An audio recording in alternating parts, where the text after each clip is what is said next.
Shashi Bhushan sir, good all of you. आप सभी जानते हैं कि मेरा गाइडलाइंस फ्यूचर्स कोचिंग सेंटर के नाम से यूट्यूब पर एक नया चैनल शुरू हुआ है, जिसके माध्यम से इसके पहले भी मैं अपने वीडियो के माध्यम से ये बतला चुका हूँ कि बीएससी बोर्ड 10th और 11th 12th के सभी आर्ट्स विषयों के लिए मैं प्रिपरेशन के लेकर आप लोगों के समक्ष आया हूँ। और निश्चित रूप से हमारे इस वीडियो को आप सब्सक्राइब करेंगे, लाइक सब्सक्राइब करेंगे तो हमें मोटिवेट करेंगे, तो हमें प्रेरणा मिलेगी और अच्छे हमारे जो है इस चैनल के माध्यम से लेकर आऊँगा। तो आज का पाठ्यक्रम शुरू करने से पहले मैं सभी अपने प्रिय छात्रों को सभी को धन्यवाद देना चाहता हूं और इस चैनल से जुड़ने के लिए, लाइक सब्सक्राइब करने के लिए प्रेरित करता हूं। एक वीडियो निश्चित रूप से आप सबों को बहुत अच्छा लगेगा। बस इस धरती पर कोई काम असंभव नहीं है। प्रिय छात्रगण, इसे आप लोग ध्यान रखेंगे, ध्यान में इस बात को नोट कर लेंगे। असंभव शब्द विशेष करके विद्यार्थियों के लिए शोभा नहीं देता। इस शब्द को अपने जेहन से निकाल देंगे तो निश्चित रूप से आप लोगों को इस विषय को समझने के लिए जो मैं पढ़ाने जा रहा हूँ, आज का विषय मेरा है संस्कृत वर्ग 10th का यानी वर्ग 10th का संस्कृत मैं दूसरा चैप्टर यानी द्वितीय पाठ वही मैं लेकर आप लोगों के समक्ष आया हूँ, जिसे आप लोग बहुत ही लाइक करेंगे हमारे इस वीडियो के माध्यम से। और लोगों से आप लोग लाइक सब्सक्राइब करने के लिए हमें मोटिवेट करें, तो निश्चित रूप से तुम लोगों को मैं अच्छे से विषयों से जोड़ने का काम करूँगा। तो मैं अपना वीडियो के माध्यम से, चैनल के माध्यम से शुरू करने जा रहा हूँ द्वितीय पाठ और चैप्टर का नाम है पाटलिपुत्र वैभव, यानी अपने बिहार राज्य की राजधानी पटना के बारे में, कैसे इस पटना शहर की जो वैभव गाथा रही है, यहाँ के जो इस शहर की जो विशेषता रही है, महत्व रहा है, इस संबंध में इस पाठ में दिया गया है। तो चैप्टर में मैं शुरुआत करने जा रहा हूँ। आप लोग बिल्कुल सावधानी से, अगर आप लोगों के समक्ष बुक हो यानी सिलेबस हो, किताब हो, तो और ज़्यादा अच्छा समझने में लगेगा। इस चीज़ का हमेशा ध्यान रखें अपने जेहन में। तो सबसे पहले मैं चैप्टर का मूल सारांश बतलाने जा रहा हूँ, जो कि इस प्रकार है, इसे ध्यान से आप लोग सुनेंगे। बिहार राज्य से राजधानी नगरम पाटलिपुत्रम सर्वेषु कालेषु महत्व धारयत, अतः यह बिहार राज्य की राजधानी जो इस समय है पटना, वह बहुत ही कहता है प्राचीन समय से ही महत्व दिए हुए है। इसका मैं अर्थ बतला रहा हूँ ताकि आप लोग को समझने में सुविधा हो। बिहार राज्य की राजधानी पाटलिपुत्र, यानी इस समय उसका नाम बदलकर पटना रखा गया है। बहुत ही प्राचीन समय से कहता है यह शहर की विशेषता रही है। अस्य इतिहास से साहित्य प्रत्या परिमिता बताती, मैं बतलाता चलूँ कि ये शहर की विशेषता जो है लगभग 2500 वर्ष पुरानी है। कितने वर्ष पुरानी है? 2500 वर्ष पुरानी है। हाँ, यत्र धार्मिक क्षेत्र कहता है, इस शहर में धार्मिक क्षेत्र से बहुत जुड़ी चीजें हैं, राजनीतिक के क्षेत्र है, उद्योग के क्षेत्र है, और कहता है वैदेशिकी यात्रानि वेगास्थानी साहियान हुए सांग इसिन च प्रभृति पाटलिपुत्र वर्णन च संस्मरणकम चर्चकु। कहता है यहाँ विदेशी यात्रियों आने की भी सिलसिला उस समय से शुरू हुई, जिसमें से कहता है विदेशी यात्रियों में से मेगास्थानी यहाँ है, फाहियान यहाँ आया, यहाँ हुएन सांग आया, इतसिंग आया, और इस पाटलिपुत्र नगर की विशेषता को अपने दिलों से लगाने का काम किया और इस शहर की विशेषता को बतलाया। पाठे अस्मिन, तो इस पाठ में पाटलिपुत्र वैभव से साम्राज्य परिचय बताते। पाठकों के लिए, प्रिय छात्रों के लिए मैं बतलाता चलूँ कि इस पाठ में जो है पाटलिपुत्र शहर की जो विशेषता रही है उसके बारे में मैं परिचय कराने जा रहा हूँ। जो अभी तुम लोगों को मैं बतला रहा था वो था यह पाठ का मूल सारांश जो हेडिंग में दिया रहता है। अब मैं शुरू करने जा रहा हूँ जहाँ से हम लोगों को पढ़नी है। प्राचीन भारतेषु नगरेषु पाटलिपुत्रम वसुद्वितीय महानगर बभूव। प्राचीन समय से ही भारत देश के अंतर्गत पाटलिपुत्र शहर जो है अपने प्रसिद्धि के कारण बहुत ही प्रसिद्धि लेते हुए एक महानगर के रूप में अभी परिवर्तित हो चुका है। तरी से दामोदर गुप्त नामक कवि कूटनीति काव्य रचती। आप लोग जानते हैं, पता है, एक कूटनीति काव्य जो एक बहुत पुराना काव्य है, जिसके रचयिता आनी दामोदर गुप्त थे। कौन थे? दामोदर गुप्त थे।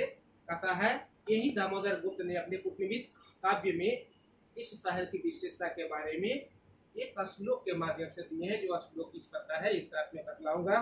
कहता है अस्ति महातिलकम सरस्वती कुलगृहम महानगरम।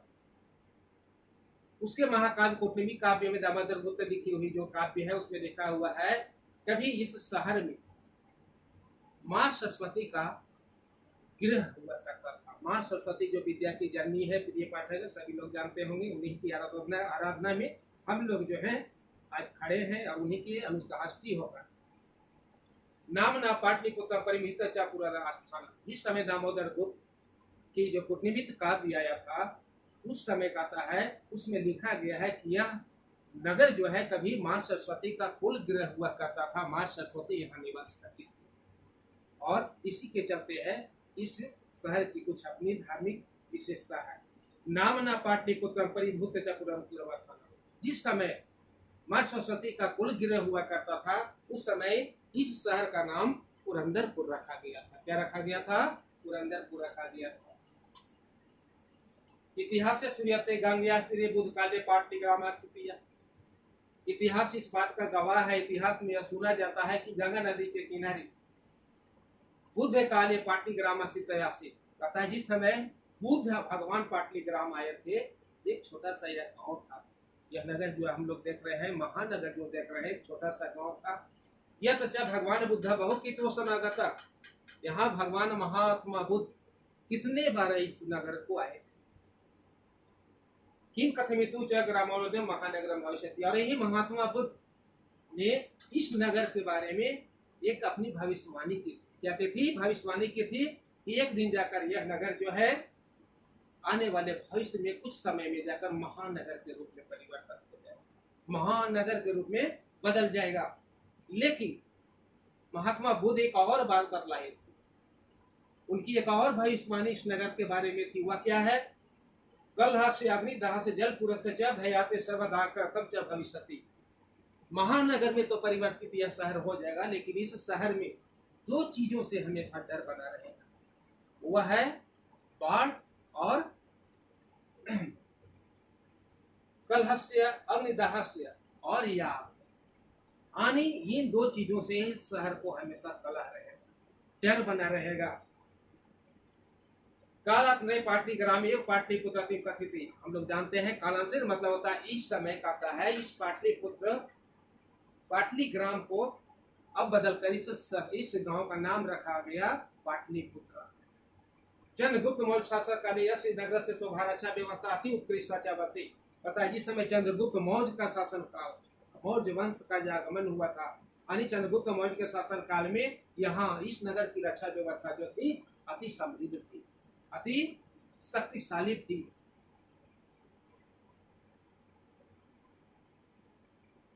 अतिव्रत यूनान राजदूत, यूनान के रहने वाले राजदूत मेगास्थनीज स्वसंस्कृत निरूपति। और इसके बारे में यूनान के राजदूत मेगास्थनीज जो थे अपने संस्करण में इसकी विशेषता को उन्होंने बतलाने का काम किया। अस्य नगर से वैभवम प्रियदर्शिना अशोकेश समस्या सचर समृद्ध।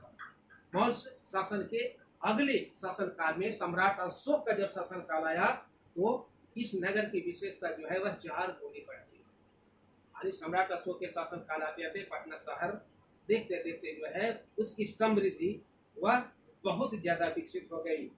बहुकालम पाटलिपुत्र से प्राचीन सरस्वती च प्रवर्तता इति राजशेखर सव काव्य मीमांसा के कवि शिक्षा प्रशेख रमेश आचार्य पता है बहुत दिनों से इस पाटलिपुत्र नगर में, पाटलिपुत्र शहर में कौमुदी महोत्सव होने का काम करता है।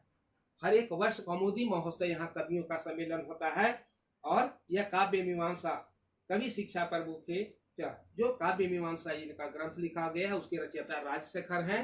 उनकी यह भविष्यवाणी थी, उनके अपने काव्य में स्मरण था। कतिपेशु प्राचीन सांस्कृतिक पुराणादि पाटलिग्राम नामांतर पुष्पपुरम कुसुमपुरम व प्राप्यते। बहुत सारे प्राचीन इतिहास की ओर हम लोग चलेंगे, प्राचीन समय से ये चलेंगे। पुराण में यह दिखलाया गया है कि पाटलिपुत्र का नाम से पहले इस शहर का नाम पुष्पपुर था। क्या था? पुष्पपुर था और कुसुमपुर व चप्रपति, और यहाँ बहुत सारे फूलों की खेती होती थी। क्या होती थी? फूलों की खेती होती थी। अनेन ज्ञाते नगर से समीपे, लोग ऐसा बतलाते हैं कि इस नगर के बगल में फूलों की खेती के लिए कहता है बहुल उत्पादन च भवति, बहुत सारे फूल के उत्पादन हुआ करता था। पाटलिपुत्रमति शब्दोदपि पाटल पुष्पाणाम च पुतलाने च प्रचराय, और ऐसा लोगों को इतिहास में पाया जाता है। किसी पाटल, पाटल मतलब होता है फूलों की खेती करना, के नाम पर इस शहर का नाम पाटलिपुत्र रखा गया। शरतकाले नगर स्मृति कमुत्साले इति महान समारोह गुप्त वंश साले चला। गुप्त वंश जब शासन काल यहाँ आया तो यहाँ इस नगर में शरद की ऋतु में कहता है कौमुदी महोत्सव का रंगारंग कार्यक्रम यहाँ होता है। वह गुप्त वंश के शासन काल में शुरू हुआ। तत्र सदैव जनाभिचारण, और इस कौमुदी महोत्सव में लोग सभी शामिल होकर और यहाँ बहुत ही अपने को आनंद पूर्वक अनुभूति महसूस करते हैं। संप्रति दुर्गा पूजे तारिशा एवं समारोह दृश्यते। अगर और पटना नगर की विशेषता को हम लोगों को देखने हैं तो दुर्गा पूजा के शुभ अवसर पर चले यहाँ बहुत सारी यहाँ की विशेषताएं देखने को पड़ेगी, बहुत सारे बड़े बड़े समारोह देखने को मिलेंगे। काल चक्रवात यद्यपि मध्यकाले पातोकम व संहिते जिनोता, धीरे धीरे इस नगर की विशेषता जो है बढ़ती गई। तस् संकेतानिकेषु साहित्य ग्रंथ से स्व मुद्राक्षर लभ्यते। एक और मुद्राक्षस नामक ग्रंथ में इस मुगल वंश शासन काल में नगर की विशेषता के बारे में मतलब आंग्ल चाल च पाटलिपुत्र सुप्राम विकसित हो जाता। लेकिन जब अंग्रेजों का शासन काल 18वीं शताब्दी में इस नगर में आया, उन लोगों का यानी अंग्रेजों का जब शासन काल आया तो कहता है यह पाटलिपुत्र जो शहर है वह काफी विकसित हो गया, काफी विकसित किया गया इस शहर को। नगरमिदं मध्यकाले पटनेति नामना प्रसिद्धि अयम शब्द पतनमति च सरते, और यहीं से हमें यह साबित होता है कि इस नगर को पटनेति, ये नगर जो है बदलकर इस नगर को पटना रख दिया गया। क्या रख दिया गया? पटना रख दिया गया। अयम च शब्दपति चंद्र नगर से पालिका देवी, पटना नाम रखने के पहले इस चैप्टर में यह समझाया गया है कि नगर से पालिका देवी पटन देवी यद्यपि पूज्यते। इस फूलों की खेती करने वाली पटन देवी नाम की महिला जो है इस नगर को पालने का काम करती, अपने खूनों से सींचने का काम की, और उसी दिन से जो है यह पटन देवी के नाम से नाम इस नगर का पटना पड़ गया। क्या पड़ गया? पटना पड़ गया। संप्रति, संप्रति मतलब मैं बतलाता चलूं आप सबों को, इस समय होता है, थोड़ा सा टिक देते हैं। संप्रति, संप्रति मतलब होता है इस समय। कहता है संप्रति पाटलिपुत्रम, जो इस समय हम लोग पाटलिपुत्र नगर का नाम बदलकर पटना जो देख रहे हैं, अति विशालम वर्तते, बहुत यह शहर बहुत विशाल हो चुका है, बहुत बड़ा हो चुका है, और यह बिहार राज्य की राजधानी के नाम से जाना जाता है। बिहार राज्य की राजधानी के नाम से अनुदिनम नगर से विस्तार होते, लगातार इन दिनों, अनुदिनम मतलब होता है लगातार, इन दिनों इस नगर का विशेषता जो है वानी विस्तार होते चला जा रहा है। अश्य उत्तराश्रम ऋषि गंगा नदी बहती, आप लोगों को मैं बतलाता चलूं, इस पाटलिपुत्र शहर के यानी पटना के उत्तर दिशा में गंगा नदी बहती है। उत्तर के दिशा में कौन सी नदी बहती है? गंगा नदी बहती है। तस् ऊपरी गांधी सेतु एशिया महादेश से दीर्घतम सेतु, गंगा नदी पर ऊपर गंगा नदी के ऊपर में महात्मा गांधी सेतु के नाम से बनाया गया एशिया महादेश का सबसे लंबा सेतु पुल बनाया गया है, जो महात्मा गांधी सेतु पुल का नाम से जाना जाता है। किंच रेल यानी चलित गाड़ी, महात्मा गांधी सेतु के बगल से ही कहता है एक गंगा नदी पर बना हुआ रेलों के यात्रियों के लिए यानी रेल के यात्रियों के लिए रेल पुल भी बनाया गया है। नगर यस्मिन उत्कृष्ट संग्रहालय, इस नगर में कहता है बहुत बड़े एक संग्रहालय है जिसे म्यूजियम कहते हैं, हाई कोर्ट है जिसे उच्च न्यायालय कहते हैं, सचिवालय है जहाँ मुख्यमंत्री बैठते हैं, मुख्यमंत्री के सभी का स्टाफ बैठते हैं, सभी उनके सेक्रेटरी वगैरह बैठते हैं, सभी एमएलए विधायक वगैरह जो बैठते हैं वो सचिवालय के नाम से जाना जाता है। और अंग्रेजों के शासन में बनाया गया सबसे अच्छा गोल गृह यानी गोल घर, यह भी तुम आप लोगों के लिए देखने की चीज है। आधुनिक क्षेत्र में हम लोग चलेंगे, विकास के क्षेत्र में तो तारामंडल बहुत ही यहाँ भव्य एक इमारत है। जैविक उद्यान मौज कालिका शिष्य महावीर मंदिर दर्शनीय, पटना स्टेशन के बिल्कुल जस्ट सामने आप लोगों को कभी भी देखने का अगर मौका मिले तो देखेंगे महावीर मंदिर जो बनाया गया है, वो आधुनिक काल में बनाया गया है, हमारे राज्य शासन के द्वारा बनाया गया है, जो पटना रेलवे स्टेशन के जस्ट सामने पड़ता है। प्राचीन नगरे सिख संप्रदाय पूजनीय स्थल। प्राचीन काल से ही कहता है यह धरती, पवित्र धरती, सिखों के संप्रदाय के 10वें गुरु गुरु गोविंद सिंह का जन्म भी यहीं हुआ था। और गुरु गोविंद सिंह के जन्म होने के कारण कहता है यह नगर और पवित्र माना जाता है। गुरु गोविंद सिंह जन्म स्थानम गुरुद्वारे नाम नती। गुरु गोविंद सिंह के जन्म स्थान को गुरुद्वारा कहा जाता है। तत्व देशस्य तीर्थ जाति नाम दर्शनाते। और कहता है यह पर्यटन के क्षेत्र में कहता है इस नगर में लोग बहुत सारे विदेशी यात्रीगण आते हैं। इसके लिए हमें कहता है पर्यटन के क्षेत्र में अपने राज्य में अर्थव्यवस्था के दृष्टिकोण से भी यह नगर बहुत विशेषता रखती है। च पाटलिपुत्रम प्राचीकाल अवधि की तुम क्षेत्र से धरती। अब इस पाठ में हमें सारांश निकल कर यह आता है कि किस कारण से लेकर यह बिहार की राजधानी जो पाटलिपुत्र है यानी इस समय जिसका नाम पटना रखा गया है, इन्हीं सब कारणों से जो मैं बतलाया वह पटना शहर जो है इतनी विशेषता को लिए हुए है। सर्वचर्चा संकलितम रूपेण संग्रह पर्यटन नगर महत्वपूर्ण। हाँ, पर्यटन के क्षेत्र में आए गए विदेशी यात्रियों या अपने देश के अंतर्गत आए हुए यात्रियों के लिए यह बहुत सारे ऐसे चीज देखने को मिलेंगे जो पर्यटन के क्षेत्र में इस शहर की विशेषता को आने के बाद एक अलग अनुभूति देता है। That's all for today class in chapter number 2। Thanks you, good all. आप लोगों को यह वीडियो अच्छा लगा होगा तो निश्चित रूप से हमें अपने गाइडलाइंस टीचर कोचिंग के नाम से लाइक सब्सक्राइब करेंगे और लोगों को मोटिवेट करें।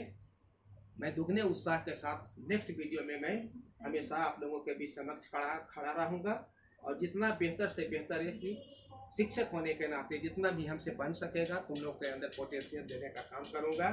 आप लोगों के लिए समर्पित भावना से मैं अगले वीडियो में फिर नई पेशकश नई अनुभूति को लेकर आया हूँ। Thank you, good all.